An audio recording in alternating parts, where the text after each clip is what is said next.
Fliteboard, an industry-leading eFoil, just released the new Series 3. Today we meet David, the creator of Fliteboard, to discuss the exciting new features of this new version. Let's go! Hi David, it's a pleasure to meet you. When we first met 5 years ago, Fliteboard was just starting out, but it quickly became an industry leader, well known for its innovation. With so many companies trying to copy you, what are the main key factors that help you to stay 3 steps ahead of your competition? Hi Mike, it's great to be talking to you again. It's been you've been there right from the start, so really appreciate all the support we've had, covering what we've been up to. Okay, so in terms of staying ahead of our competition, there's a number of different factors. I think the first one is just I'm personally super passionate about this product and eFoiling. It was an original idea that I had and a dream, and then a lot of hard work to make the dream into something that I could use myself. And now we have a very passionate team of nearly 100 people that come to work every day that are super excited about eFoiling as well. And we have a lot of passionate customers. We've got nearly 8,000 customers now, and I wake up every morning to messages from customers from all over the world telling me how much they love their Fliteboards, and that it's very hard not to be super inspired to just keep trying to make our products better and better and better. That's amazing, David. So this season you finally released the long-anticipated Fliteboard Series 3. Let's quickly cover the main features of this exciting product that you have behind you. A lot of changes in Series 3, so going through some of the changes, we've got the Ultra L, which is behind me. So the lightest, we've taken our Ultra, which has become really popular. It's the board that I ride. We set out a couple of years ago to make the smallest and lightest eFoil that we could. It's only 4'2", very small board, so that when you're up and riding, you've got reduced swing weight, and it makes it more agile and responsive. And from the very outset, I've been really focused on making the lightest board possible. So I come from kite foiling background. My kite foil only weighs maybe 5 kilograms, and you know yourself the difference of riding a foil with reduced weight. And so all of these craft are weight shift controlled. You control it by moving your weight around. And so by having the board with less weight, it makes it easier to control, more fun to control, more responsive, safer, easier to carry. So we've been obsessed with weight. So the first big innovation is the Ultra L. We've taken weight out of the board, and we've importantly reduced the weight of the battery. So the battery is obviously the heaviest part of an eFoil, and we've worked really hard to make our nano battery. I've got one here, and it's a tiny little battery, only weighs 6 kilograms, and that's the battery that I'm now riding most of the time. I can go out and ride for 45-50 minutes on that in the waves, and that's enough for me in a session. My legs are usually run out before the battery because I'm turning and pumping and riding waves. So that's they're 2 important innovations, the Ultra L and the Nano. And then we've got our flight jet. So here's our little jet unit here. We worked really hard to sort of make the smallest jet unit that we possibly could. The original idea I had for Fliteboard back in 2000, and when did I have the idea? 16. What I conceived in my mind and I drew was a foil with a little jet drive on it. I never imagined a propeller, and we only ended up with a propeller because the focus was making something really efficient. And so propellers are more efficient than jet drives at the sort of speeds that we operate at. And the goal back then was weight, and it was about reducing the size of the battery. And so we started off with the propeller.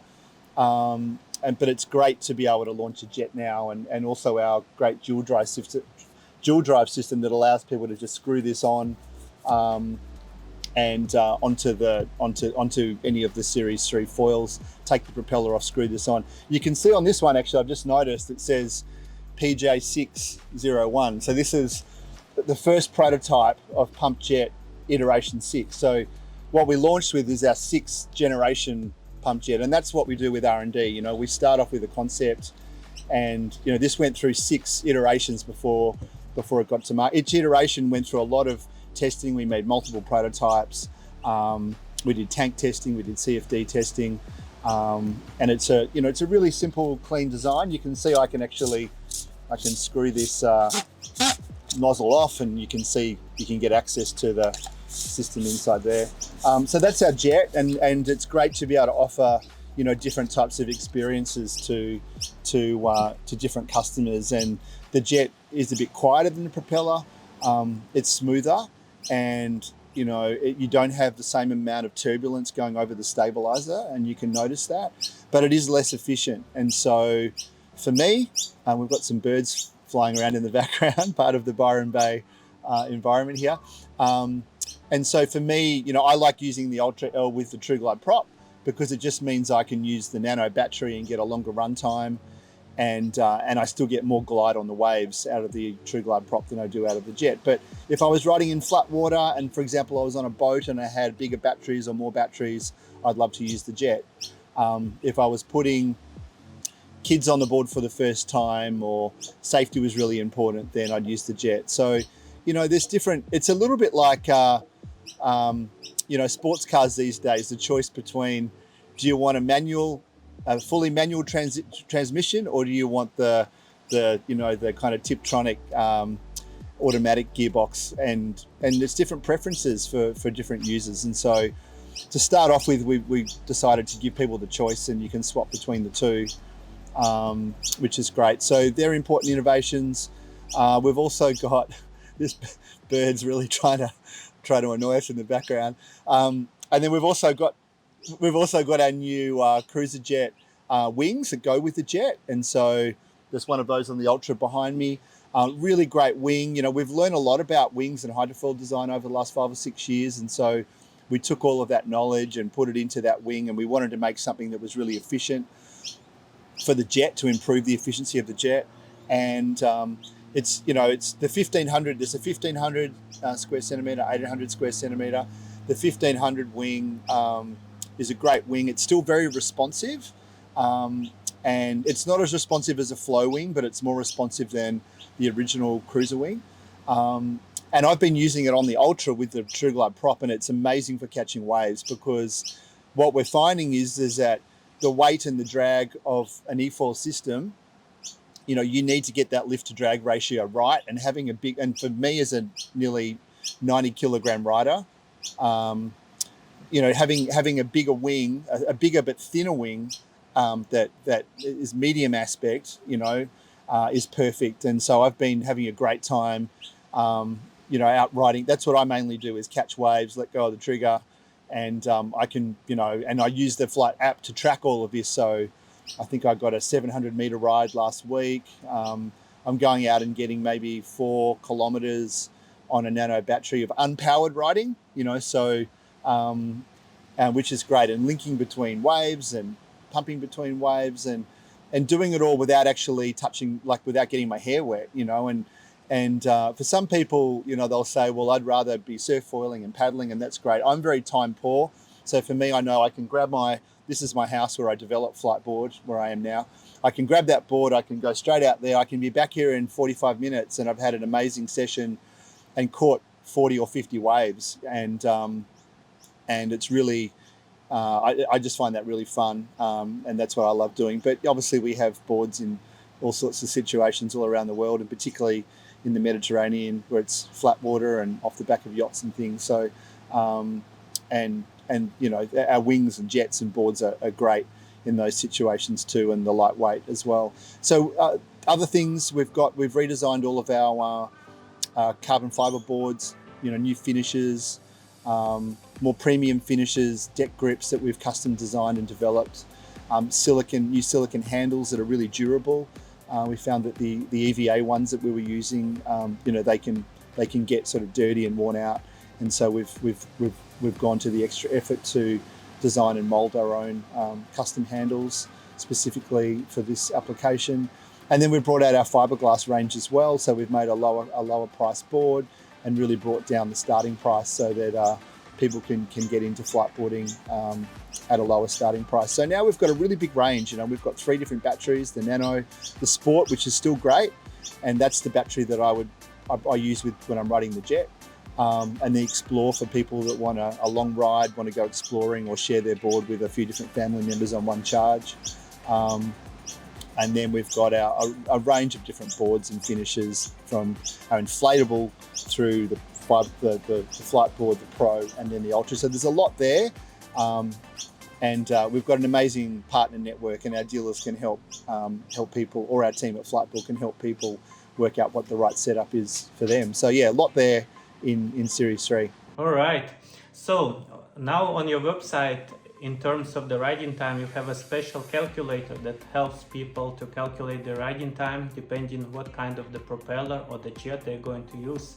So can you quickly cover how is the best way to pair, for example, nano battery, it's best to pair with a True Glide probably, and then if you have a jet, you probably need a bigger battery. What's your suggestion on the best use?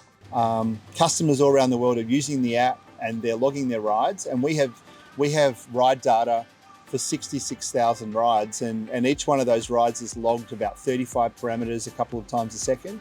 So we've got a lot of information, which is really useful for helping us with product development. And we've got a very sophisticated R&D team now. And I think what we found is that eFoil companies, including ourselves, were kind of estimating ride time and putting these claims up on websites that we've got, 2-hour ride time or 1-hour ride time, whatever it was.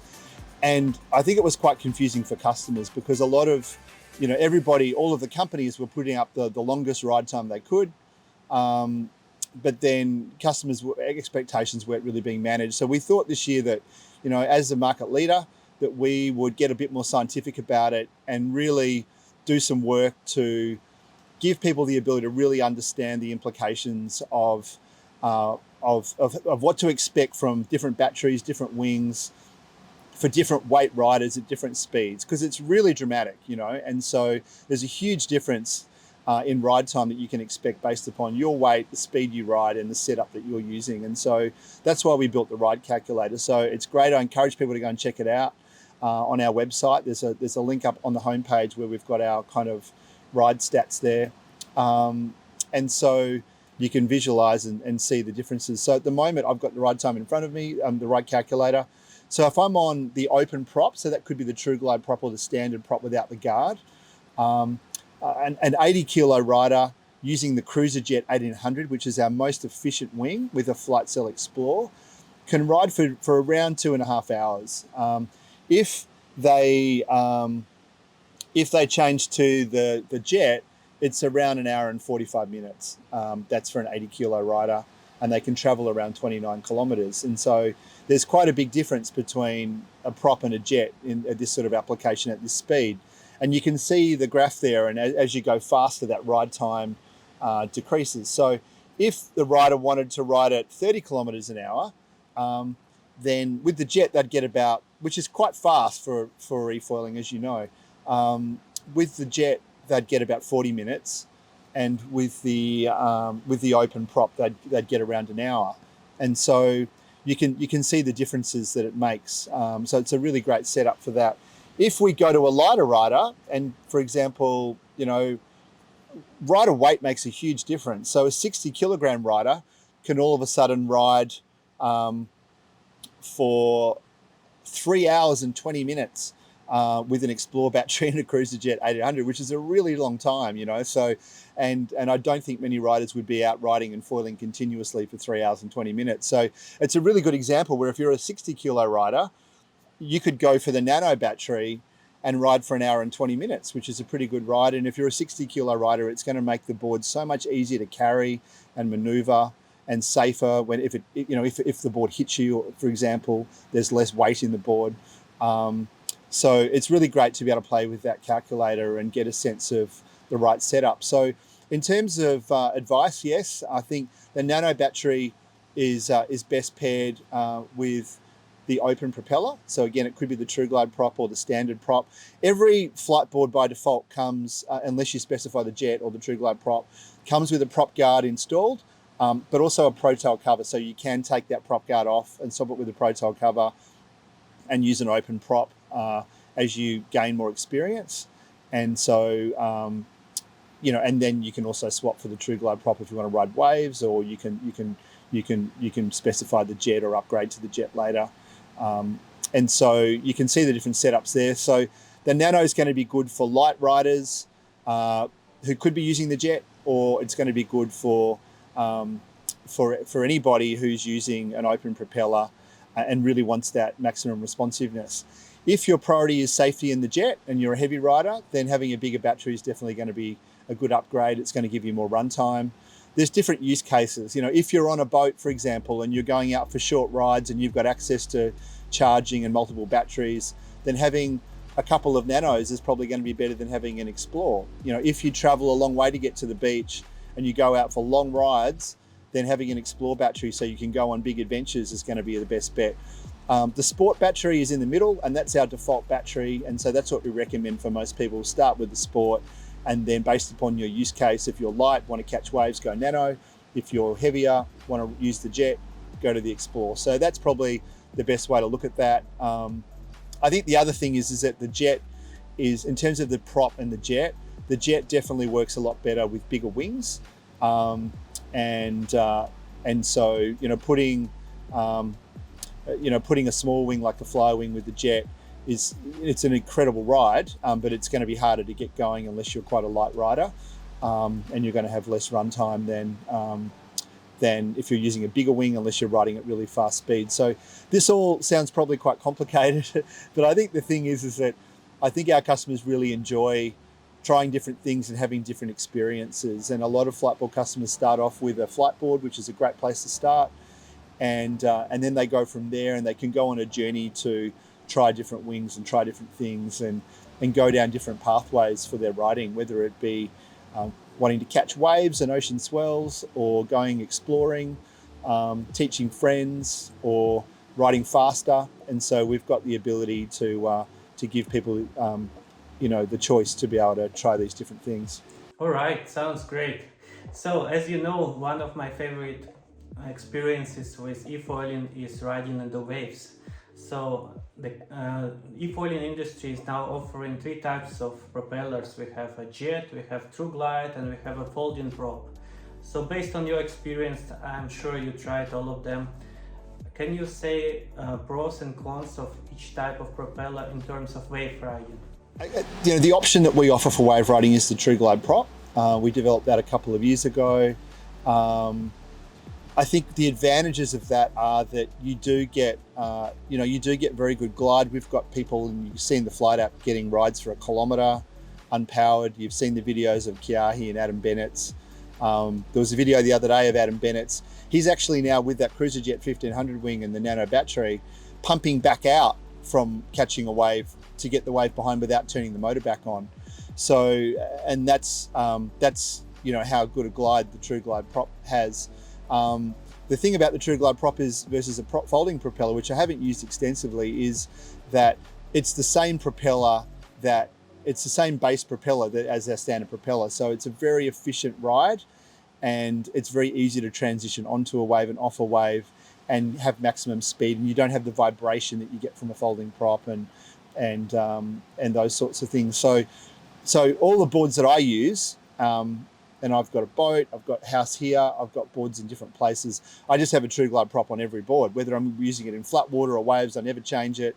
And, I get the best ride possible in flat water, and I get the best ride possible in the waves. And so that's the advantage of the True Glide prop. When we developed the True Glide prop, we did some tests against the folding prop.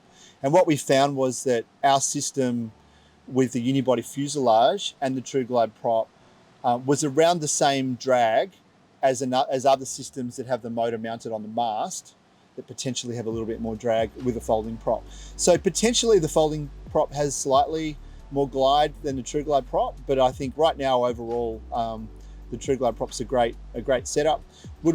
I know your next question is going to be, would we consider a folding prop in the future? Sure. I think if that's what customers want, then we want to give customers what they want, and we want to give customers choice. But right now I think we're all really enjoying the True Glide prop, and we'll keep, we put a lot of effort into R&D, particularly for riding waves. So we'll keep exploring these things. And you saw Adam Bennett's recently riding Cloud Break, the True Glide prop. We've had the guys riding Nazare with the True Glide prop. So it certainly can do the job, and it's a great setup for people transitioning into the waves. And I think that the differences in weight to the Nano battery are probably what's really important for people to go to the next step and the cruiser jet wing as well. The jet, I mean, I also ride the jet in the waves, and I can catch waves on the jet. It's definitely not as efficient as the True Glide prop, because, you know, while I think people make the assumption, and there's been some comments made that the jet is really, you know, there's no drag. Well, that's not exactly true, and it can't be true, because you've got water flowing over the surface, which is a big wetted surface area if you flattened it out, and then on the inside of that nozzle, and then you've got water being compressed through the jet and hitting the impeller and the stator, and the only way the water can get through there is to turn the impeller, which is then turning the motor, and the motor has a fair bit of drag and friction. You've got magnets that are trying to stop it from turning. So it's definitely a lot cleaner to ride through the water than a propeller with a guard, or a fixed propeller, like much better than a propeller with a guard or a fixed propeller, but it's definitely not as good as a True Glide prop.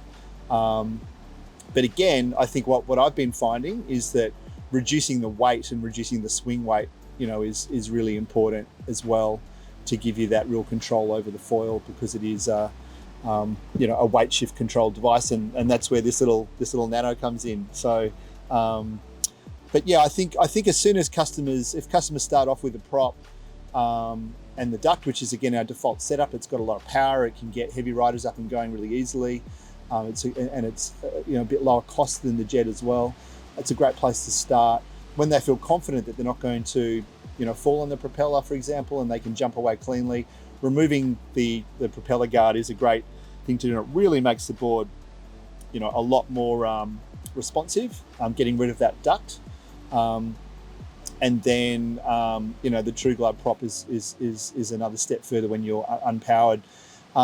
The jet is definitely a lot nicer to ride and more responsive than the propeller and the duct for a beginner or intermediate rider.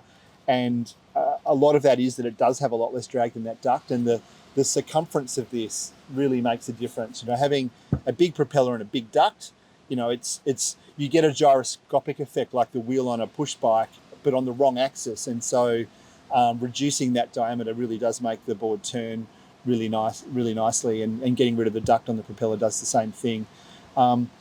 We really focused on making the smallest jet we could. So our jet's a bit smaller than other jets that exist on the market, but we still maintain a fully shielded propeller. We thought that was important. And so just something interesting about this is that you can see that, you know, I could potentially get my finger to the middle there and my finger to the middle there, but I can't actually get my finger in there, because what we've done differently, instead of making the jet this big, you know, to make it fully shielded, we've actually got these little inlet, we've got these little mini ribs inside that are kind of, you can't see from the side profile, but they actually stop your finger from being able to get into the impeller, unless you've got very, very tiny, skinny, long fingers. But again, the chances of somebody falling and being able to do that is virtually impossible. So so that's what we've done with our jet, and again, making it interchangeable so that you can try both systems. You can invest in a Fliteboard, you can buy a Fliteboard, eFoil, battery, board, hand controller, and you can swap between the prop and the jet, or upgrade to the jet later if you want to, or the True Glide prop. And speaking of the future of eFoiling industry, I know when we started 5 years ago, you were basically one of the founding fathers of the eFoiling industry. And now, 5 years later, with so much innovation that Fliteboard is bringing to the market, it's still just the beginning. It's amazing to see people seeing eFoils for the first time. They're still surprised that this kind of machinery even exists. So I'm very excited to see how the industry is going to progress. So tell me your thoughts on what's going to happen in the nearest future. Are eFoils going to be cheaper, or are they going to be more expensive with the shortage of the batteries and the chips? And how the whole industry is going to progress in the next couple of years, in your opinion? The eFoil industry evolve, and there's a lot of new different products coming onto the market. There's different markets in the US and Europe. You know, it's a very different situation in US and Europe. And one of the factors for that is patents, and patents are really important. I mean, we invest a lot of money in R&D, and so it can, you know, and you know, we've got a big team. I mean, every week we're investing more than $100,000 in R&D every week. You know, like it's a lot, and so it can be very frustrating when companies come along and take a shortcut, and they take the benefit of somebody else's research and development and just copy an idea.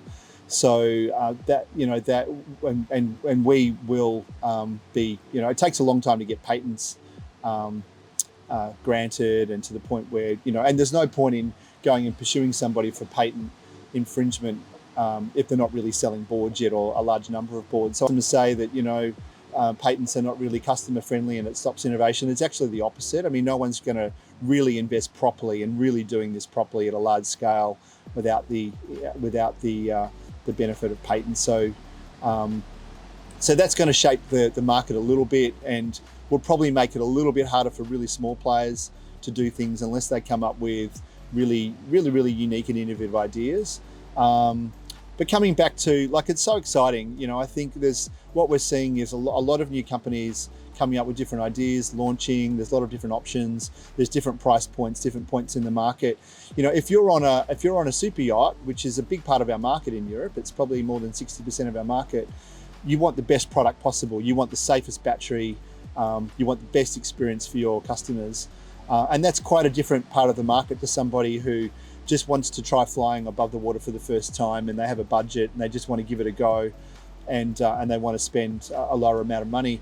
I mean, eFoils are expensive because at the moment, the majority of them are very handmade. You know, they're made of composite materials, like carbon fiber, Anegra, fiberglass, and composite materials require handmade production. And so it takes more than 40 hours of labor to make one Fliteboard board, just the board itself. Because that's the composite production. There's a lot of hand layup and sanding and painting and sanding and polishing. It's very labor intensive.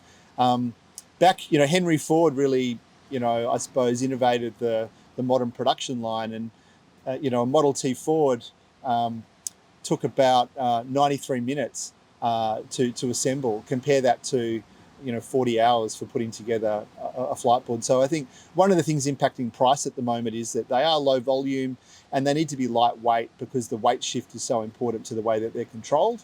And so so that makes them expensive. But sure, you know, the price will come down for some models. I mean, we've brought out a fiberglass model this year at a much lower price, and we're continuing to work on ways to, you know, take eFoiling to many more people in the future with lower prices. And at the same time, we're working on more exciting and more premium products as well, because some of our customers just want the absolute best eFoil that's possible to make, and that's what I want as well. And so we're working at both ends of the spectrum, and also working on ways to make eFoiling more accessible in terms of friendlier and easier and safer to get into as well. So we're really at the very beginning. You know, the global market for eFoils right now, maybe it's, you know, 10,000-15,000 boards a year.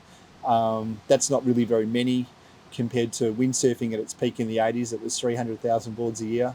So there's a long way to go, and I think we're going to see electric powered foiling craft branching off into a range of different disciplines, for super lightweight, riding waves, racing, through to you know, touring, systems that are designed specifically for yachts or resorts, schools, you know, a range of different things, and a whole lot of stuff that we haven't thought of yet. Neither has anybody else, because I think as new technology comes along for batteries or production techniques, it's going to open up new possibilities. And sometimes, you know, our really great ideas that we have just sort of pop out of left field, and that'll keep happening.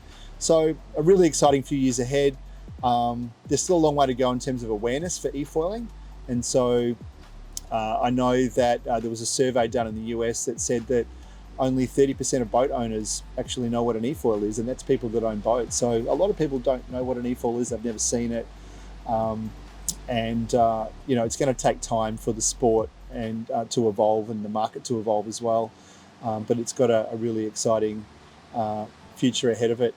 Safety is really important. We put a lot of effort into our, particularly battery safety. We've never had a battery safety event that's of utmost importance to us, because that's the sort of thing that could really slow down the development of the sport if there were, you know, issues and safety issues that were causing regulators to, you know, to slow down the development of the sport. So, you know, hopefully other manufacturers are taking those things really seriously as well, because it impacts all of us in terms of the the overall experience and perception that people have with eFoils. So so look, really excited about the future, excited about Series 3. It's our best range yet. We're getting amazing feedback. People are loving it. The smoothness of the jet, the lightweight of the Ultra and the Nano. And so thanks, Mike, for the interview and taking an interest in what we're doing and helping to develop eFoiling in general, and looking really forward to getting you out on some of this new gear and seeing what you think yourself. So thanks very much. All right, David, thank you so much, and I wish you a successful season. Thanks, Mike. Really appreciate it, and look forward to getting you out on the water soon with some of this new gear. That's all for today, guys. As always, don't forget to subscribe. I'll see you in the next one. Cheers!